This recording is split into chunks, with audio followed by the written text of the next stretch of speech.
طوبى للأم التي ولدتك وأرضعتك. بل طوبى للذين يسمعون كلام الله ويطيعونه.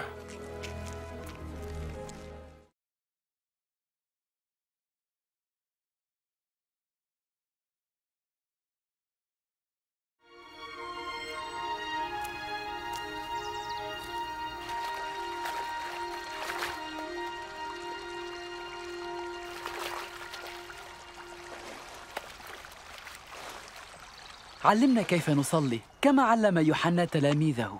متى صليتم قولوا: أبانا الذي في السماوات، ليتقدس اسمك، ليأتي ملكوتك، لتكن مشيئتك كما في السماء كذلك على الأرض. خبزنا كفافنا أعطنا اليوم، واغفر لنا خطايانا كما نغفر لمن يذنب إلينا، ولا تدخلنا في تجربة لكن نجنا من الشرير.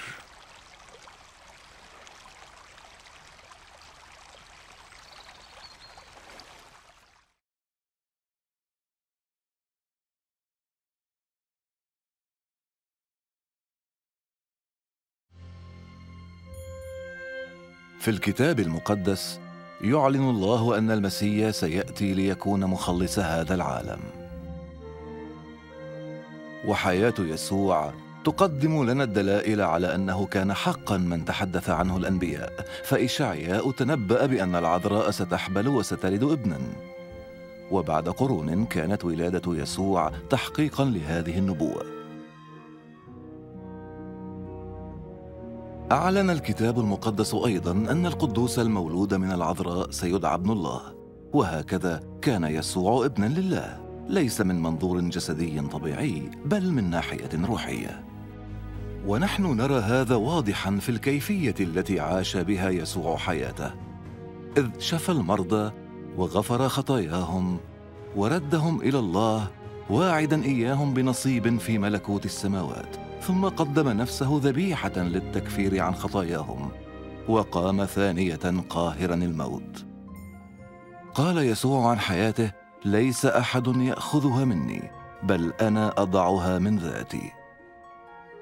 لم تتمم حياة يسوع نبوات الأنبياء فقط، لكنها أكدت أيضا حق كلمة الله المقدسة، فقد قال الأنبياء قبلا: إلى الأبد يا رب كلمتك مثبتة في السماوات. ويسوع نفسه قال: السماء والأرض تزولان لكن كلامي لا يزول.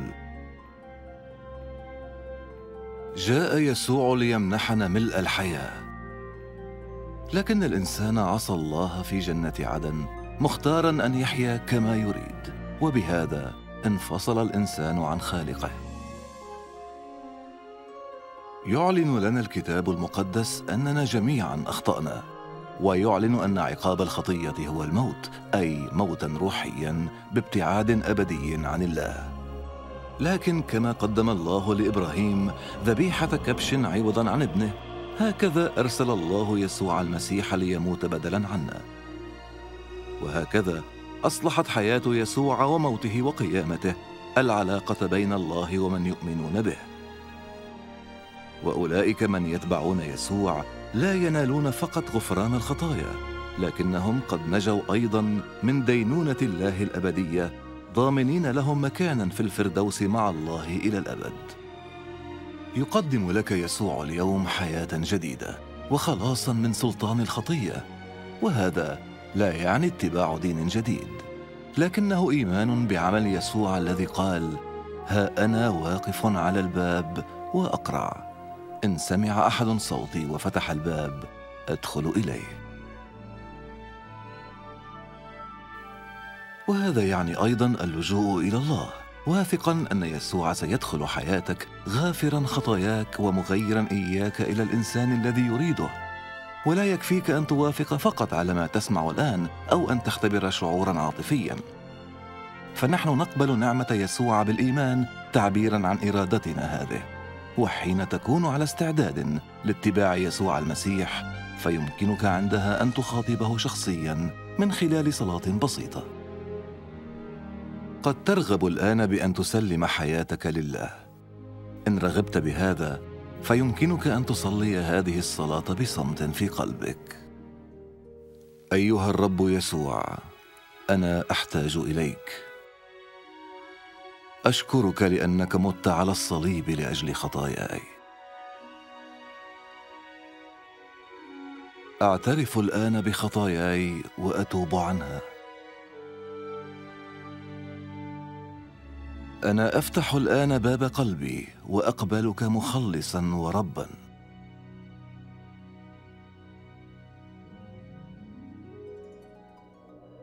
أشكرك لأنك غفرت لي خطاياي ومنحتني حياة أبدية.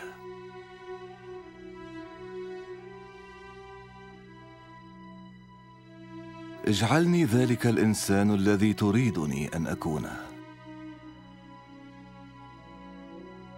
بينما أصبح واحداً من أتباعك. آمين.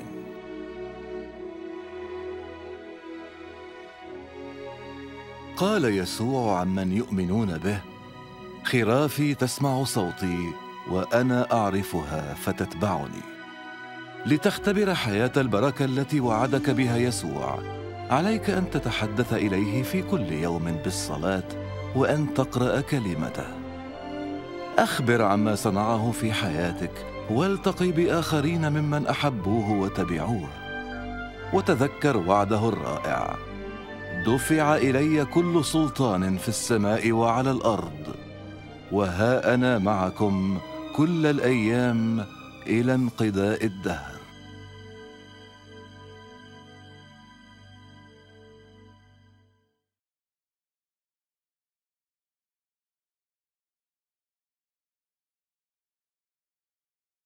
Nous avons besoin de toi, maître. Heureuse est la mère qui t'a porté et allaité. Heureux plutôt ceux qui écoutent la parole de Dieu et qui l'observent.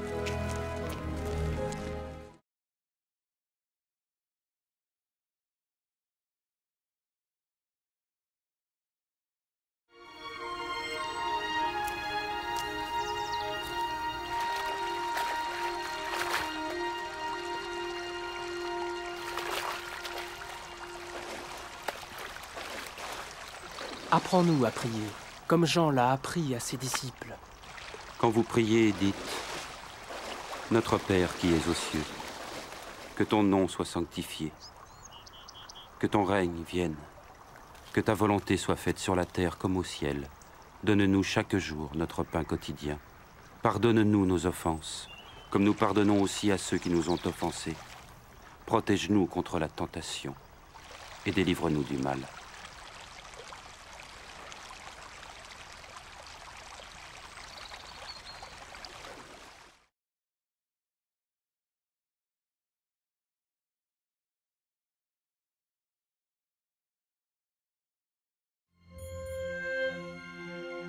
Dans les Saintes Écritures, Dieu déclare que le Messie viendrait pour être le sauveur du monde. La vie de Jésus prouve qu'il est bien celui dont les prophètes avaient parlé.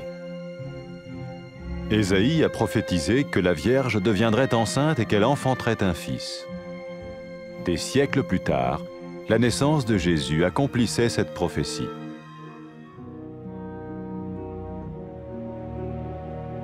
Les Saintes Écritures déclaraient que le saint à naître serait appelé le Fils de Dieu. Cela signifiait que Jésus serait le Fils de Dieu au sens spirituel et non au sens physique. Nous le voyons par sa manière de vivre. Il a guéri des malades, il a pardonné leurs péchés, les a ramenés à Dieu et leur a promis une place dans le royaume éternel de Dieu. Il s'est offert lui-même en sacrifice pour le péché à leur place. Puis il est revenu à la vie, victorieux sur la mort selon le plan de Dieu.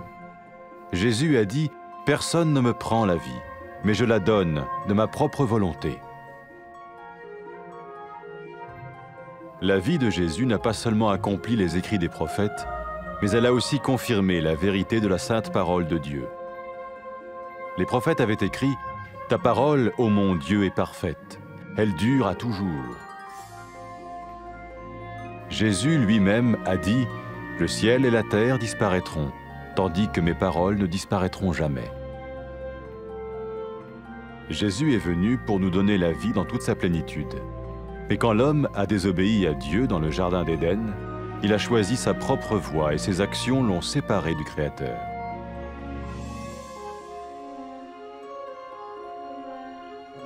Les Saintes Écritures déclarent que tous ont péché et que le salaire que paye le péché, c'est la mort. Il s'agit de la mort spirituelle, éternelle séparation d'avec Dieu.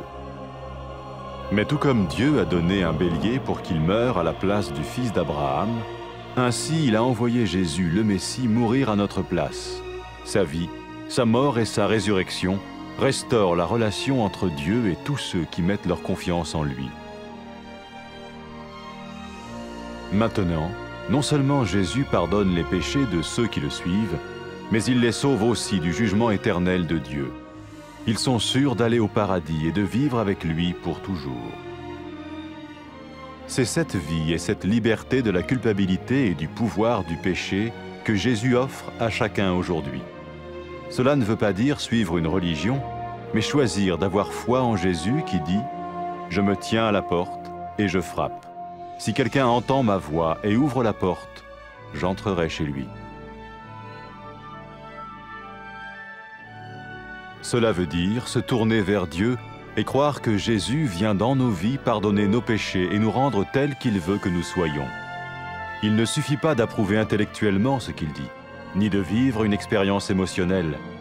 Nous le recevons par grâce, au moyen de la foi, par un acte de notre volonté. Lorsque quelqu'un est prêt à suivre Jésus le Messie, il peut lui parler par une simple prière. Peut-être êtes-vous prêt maintenant à ouvrir votre vie à Dieu. Si oui, vous pouvez vous joindre à la prière suivante, silencieusement, dans votre cœur. Seigneur Jésus, j'ai besoin de toi. Merci d'être mort sur la croix pour mes péchés.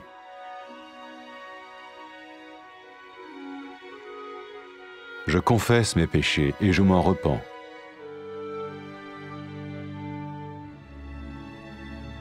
Je t'ouvre la porte de ma vie et je te reçois comme mon Sauveur et Seigneur.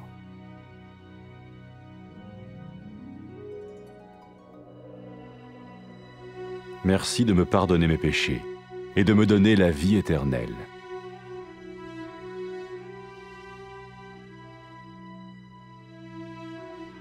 Fais de moi le genre de personne que tu veux que je sois. Maintenant que je deviens l'un de ceux qui te suivent.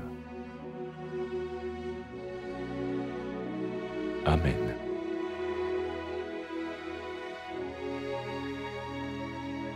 Jésus a dit à propos de ses disciples, « Mes brebis écoutent ma voix, je les connais et elles me suivent. » Pour expérimenter la vie en abondance promise par Jésus, ceux qui le suivent parlent à Dieu chaque jour dans la prière et lisent ou écoutent sa parole. Ils parlent de lui à d'autres personnes et rencontrent régulièrement ceux qui l'aiment et le suivent. N'oubliez pas sa merveilleuse promesse. « Tout pouvoir m'a été donné dans le ciel et sur la terre. Et sachez-le, je vais être avec vous tous les jours jusqu'à la fin du monde. »